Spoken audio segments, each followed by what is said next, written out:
Hello everyone, and welcome to this vlog on the before and after decorations for the Halloween party.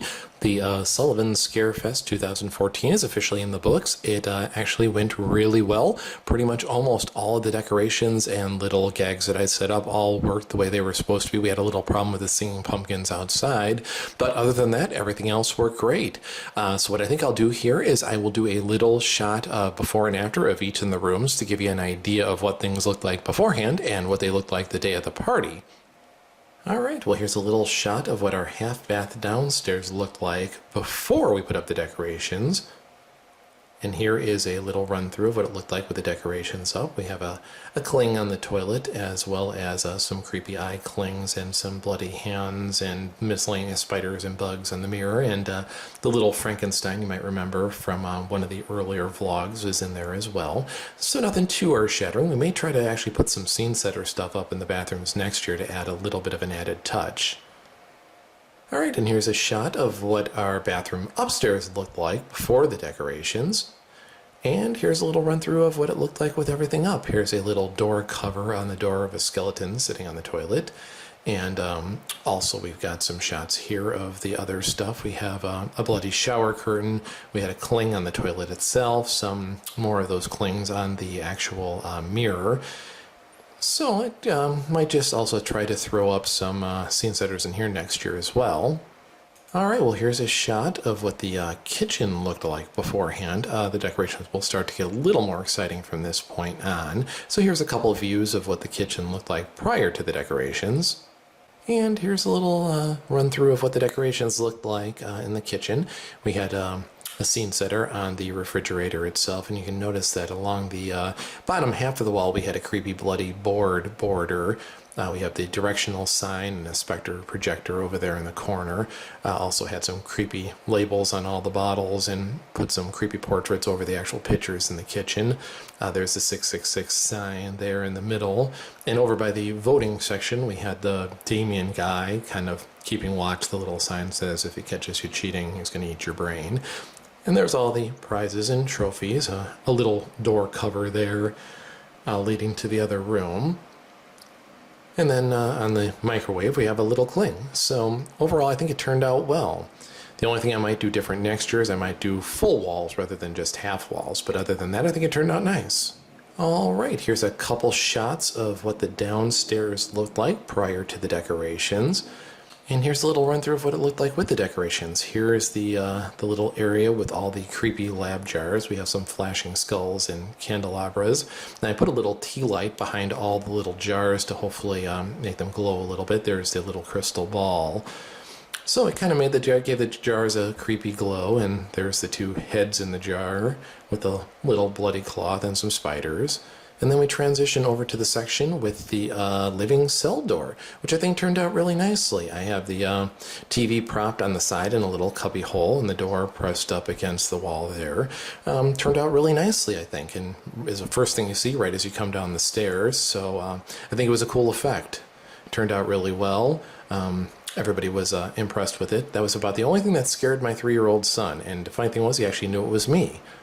And then we'll give you a little shot going around the other part of the room. You can see we have the creepy bloody boards running all the way around the bottom half of the room. If I were to do it again differently, I would do the top half as well.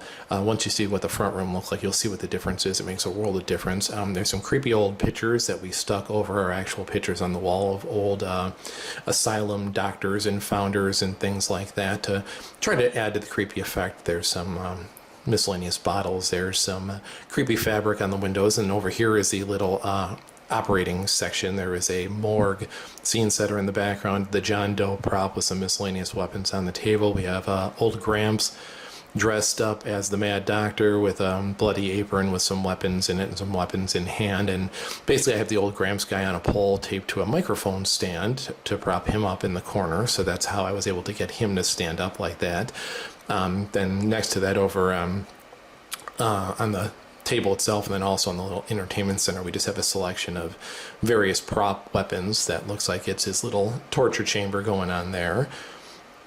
So you can see a little better shot of John Doe lying there, and the Mad Doctor as well.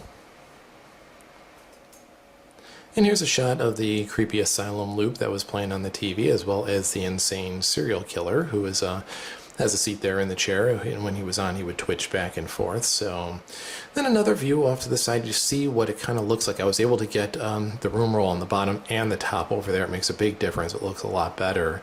And then one last look over here, veering back towards the living asylum cell door. Overall, the downstairs turned out really well, I think.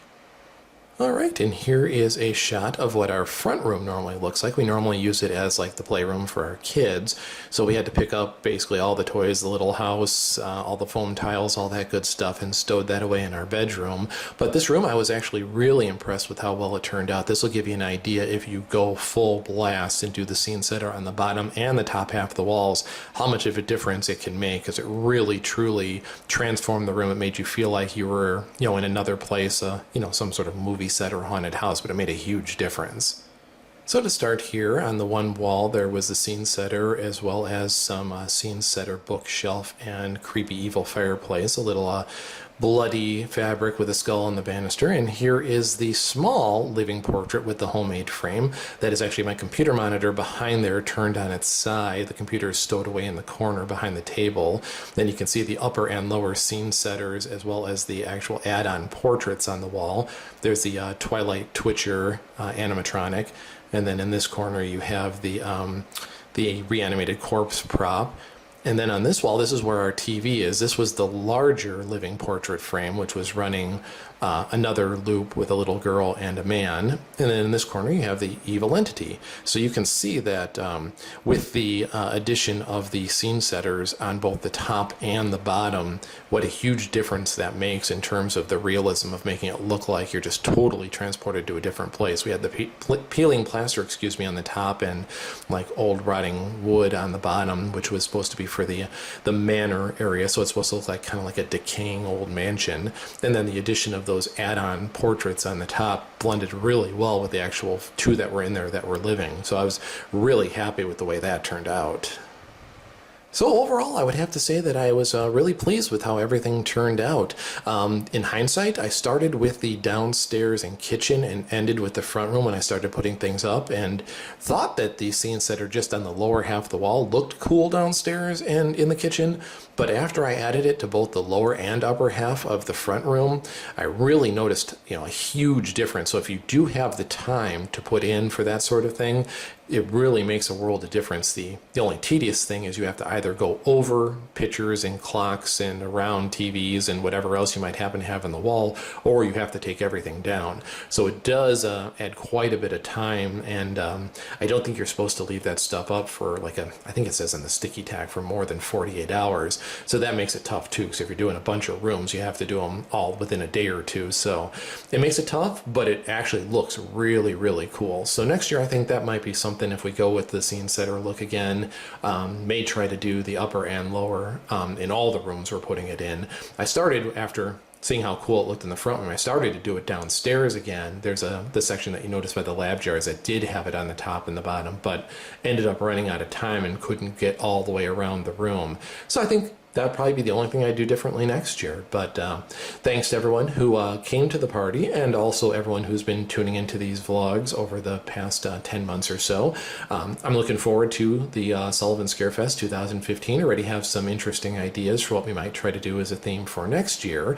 So just keep your eyes peeled. More of these will be coming up for next year, and I'm also going to throw in a couple, going to do a vlog on the singing pumpkins, as well as that vlog I promised on picking out the basics for projection if you're going to try doing rear projection in your windows. So those will be coming up here shortly. If I don't catch you again, have a great Halloween, everyone, and we'll talk to you soon. Bye-bye.